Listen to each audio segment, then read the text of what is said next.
você está fazendo aí, doutor Marconi? Estou olhando para o core, estou olhando para o centro dos sintomas do autismo e do TDAH. Vem comigo que você vai entender essa brincadeira do centro. Eu sou Marconi Oliveira, médico neurologista infantil, fundador da escola do TDAH. O quê? Uma escola para crianças com TDAH? Não! Uma escola que ajuda pais, professores e profissionais a trabalhar com crianças com TDAH. Autismo ou TDAH?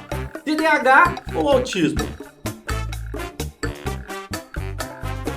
Porque às vezes esses dois transtornos nos dão tanta dúvida? Não sei. Porque toda semana eu recebo no meu Instagram perguntas sobre isso e pedindo para explicar essa diferença. Pensando nisso, essa semana resolvemos fazer este vídeo para tentar te esclarecer um pouco mais sobre essa questão. Just in time, no tempo certo. Quando nós olhamos somente para o core, somente para o centro desses dois diagnósticos, você pode pensar assim: não se parecem nada um com o outro, não tem nada a ver um com o outro, não tem nenhuma relação. Mas quando olhamos bem de perto, frente a frente, olho no olho, verificamos que alguns detalhes podem passar desapercebidos. E esses detalhes compartilham mais características do que eu e do que você pensávamos antes. Antes de irmos para essas características, vamos falar um pouco sobre sinais e sintomas centrais desses dois transtornos. De um lado, autismo, em que a criança apresenta um padrão de interesse restrito, movimentos repetitivos, dificuldade na fala e na comunicação social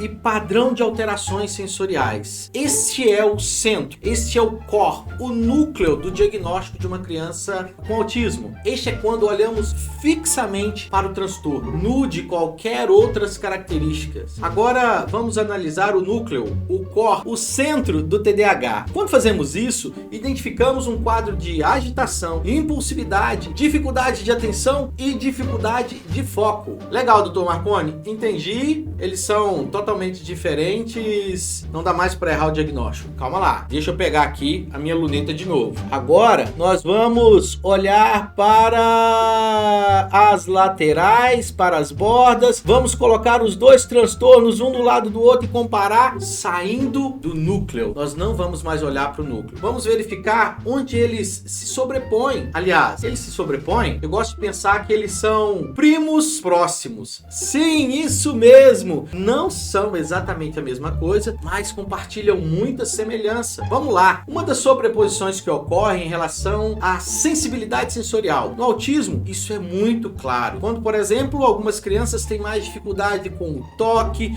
têm mais dificuldade com alguns alimentos devido à textura, à cor, ao sabor, devido ao cheiro. Essas crianças com autismo têm às vezes dificuldade com a utilização de roupas. Algumas preferem roupas mais folgadas, outras preferem roupas mais apertadas, outras preferem ficar sem roupas. Mas e no TDAH? Isso não acontece? Sim, no TDAH algumas vezes isso pode acontecer, com menos intensidade do que no autismo, mas é muito comum vermos crianças com TDAH com dificuldades sensoriais, dificuldade com etiquetas, dificuldade com alguns barulhos, mesmo que baixo, fotossensibilidade, dificuldade com algumas texturas. Tudo bem, doutor Marconi, beleza. Entendi que pode haver dificuldades sensoriais nos dois, mas acabou? Não há mais nada que eles se assemelham, certo? Errado, engano seu. Vamos falar um pouquinho mais de dificuldade social, por exemplo. Sabemos que a principal característica do autismo é essa dificuldade social, é dificuldade de ter uma atenção compartilhada, dificuldade de manter o olho no olho. Mas será que isso acontece com TDAH, Marconi? Não, tem nada a ver, Marconi, não acontece. Calma! Primeiro que muitas pessoas com TDAH têm dificuldade de dar o primeiro passo em uma relação social. Às vezes eles têm medo de ser mal interpretado e ainda tem um outro lado em relação ao contato ocular mesmo. Algumas crianças têm um comportamento tão impulsivo, tão agitado, que não conseguem parar quietas e manter um bom contato ocular, porque elas são agitadas. Não é que ela não olham nos olhos, elas não sustentam esse olhar. Perceba que são características muito próximas que se parecem, mas que acontecem por motivos diferentes. Se no autismo eu tenho uma dificuldade mais social, mais de atenção compartilhada, no TDAH é mais devido à impulsividade, ao medo de dar o primeiro passo. Beleza, só essas duas características. Não, vamos andar mais. Vamos falar das expressões faciais. As pessoas com autismo às vezes têm dificuldade em reconhecer as expressões faciais. Eles não sabem interpretar o que as pessoas estão pensando ou querendo falar com o olhar, ou com uma troca de olhar, ou com uma cara fechada. Isso entra lá no capítulo de teoria da mente, né? Assim, que a pessoa interpreta o que o outro fala através do olhar. Então, às vezes as pessoas estão tristes e a criança com autismo não sabe. Às vezes os pais das crianças com autismo estão bravas com elas e elas não percebem por não interpretarem essa característica facial. Não entendem as pistas sociais. Mas e no TDAH? Isso pode acontecer? Sim! Não porque eles não entendem as pistas sociais ou porque eles não fazem leitura facial, mas porque eles não focam no rosto. Eles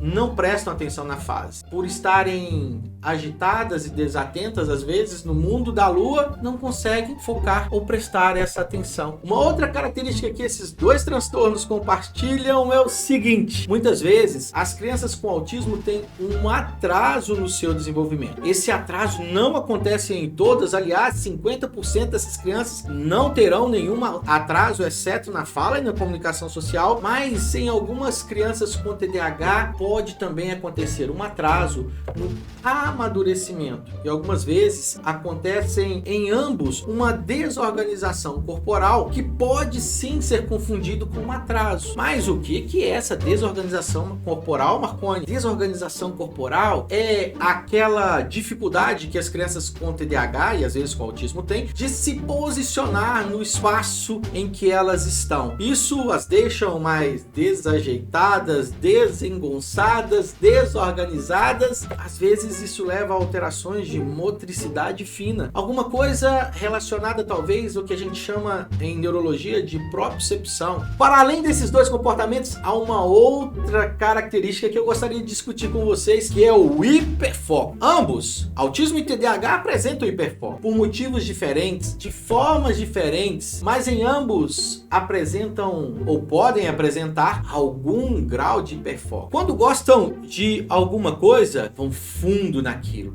só ficam naquilo. E uma última coisa é em relação aos comportamentos que nós não podemos esquecer, que podem estar presentes nos dois, que é a questão da labilidade emocional, do 0 a 100 em 3 segundos, que no autismo acontece por uma dificuldade de entender o ambiente, por uma dificuldade de sair da rotina, por uma rigidez comportamental natural dessas crianças. E no TDAH acontecem pela imaturidade e pela impulsividade. Então, ambos podem ir de 0 a 100 em apenas alguns segundos. Ufa!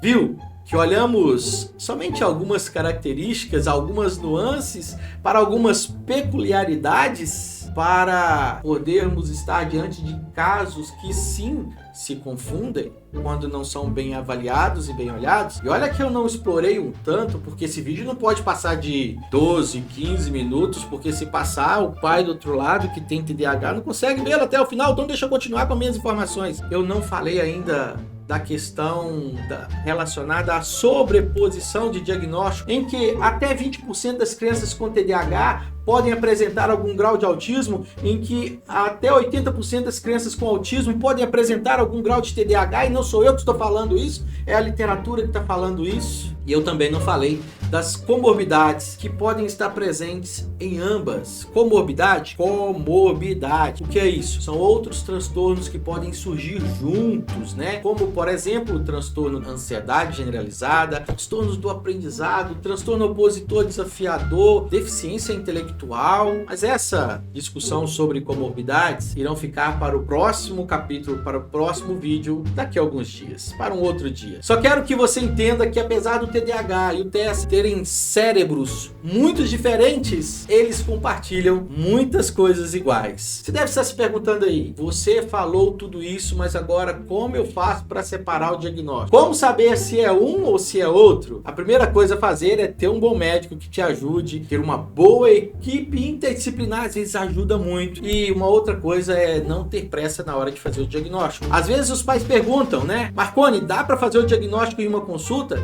Não sei, deixa eu fazer a consulta. Às vezes o diagnóstico sai com 20 minutos. Às vezes o diagnóstico leva 2 anos. Mas só vai sair quando nós tivermos confiança suficiente. E uma coisa é estudar profundamente sobre o tema, né? Por exemplo, a escola do TDAH que ensina um tanto de outras coisas além dessas que eu apresento aqui para vocês. Se você gostou desse vídeo, compartilhe, curta, comente. A sua curtida, o seu compartilhamento, ele é muito importante para que esse vídeo chegue a outras pessoas. Isso faz a gente querer produzir mais, né? Querer produzir melhor, querer divulgar esse conhecimento, querer ajudar outra pessoa. Então, dá um ok, um like. Também te convido a conhecer a Escola do TDAH, uma escola que eu criei que usa uma metodologia específica para ajudar pais, profissionais e professores a trabalhar com crianças com TDAH. Bye bye, people!